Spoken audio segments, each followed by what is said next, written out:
Karibuni ndugu watazamaji wa Kibenge TV, tunawakaribisheni kwa mara nyingine tena popote mlipo kusikiliza habari zetu za kila siku tuzilotazo kwenu kwa muda mwafaka baada ya kufanya uchunguzi na utafiti wa kina.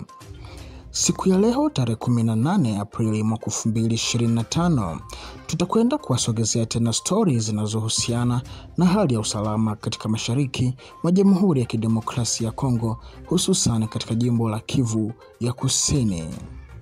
Na hii leo tutakwenda kuzungumzia matukio yaliyotokea jana tarehe 17 Aprili mwaka 2025, na hiyo ni baada ya umati wa wakongomani kushuhudia kupitia mitandao ya kijamii foleni za wanajeshi ama wapiganaji wa waasi wa M23 AFC ambao inasemekana ya kwamba waliletwa mjini Bukavu na kupelekwa pembezoni ama kwenye vitongoji vya jiji la Bukavu ili kwenda kuimarisha usalama wa miji wanayoimiliki na kuangalia jinsi gani ya kuvikamata vijiji ama miji mingine katika jimbo la Kivu ya Kusini. Na hiyo jana tarehe 17 waasi hao wa M23 wapatikanao katika maeneo ya Kamanyola walikwenda katika maeneo ya Ngomo kushambulia kijiji cha Businga, ambako kwa bahati mbaya waliweza kukutana na wapiganaji wazalendo ambao tayari wameshakaba yale maeneo yote na wakafanikiwa kuwapiga vikali na kuwakimbizia na kuwarudisha tena katika mji wa Kamanyola. Kutokana na duru zetu zinasema ya kwamba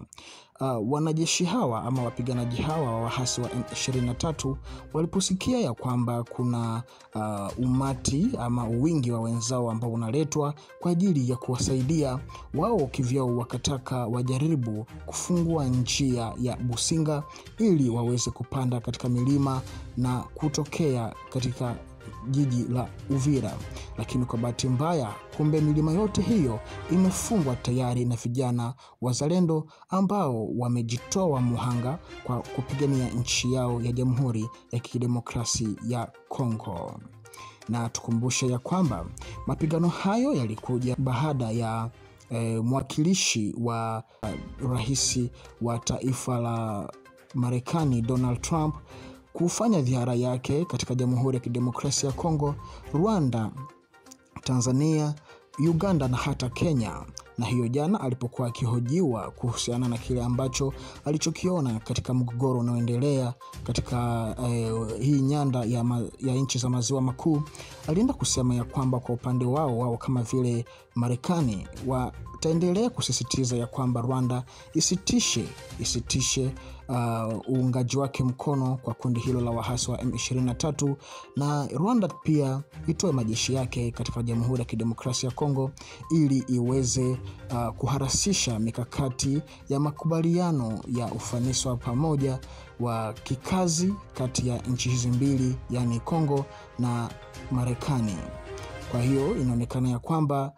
waasi hawa japokuwa bado wanajifanya kama vile wanataka kuendelea kushika vijiji vingine ama miji mingine, lakini sasa hivi maji kwao yapo shingoni, kwa sababu kama mkubwa wao Paul Kagame ameanza kubanwa shingoni na Marekani na jumuiya ya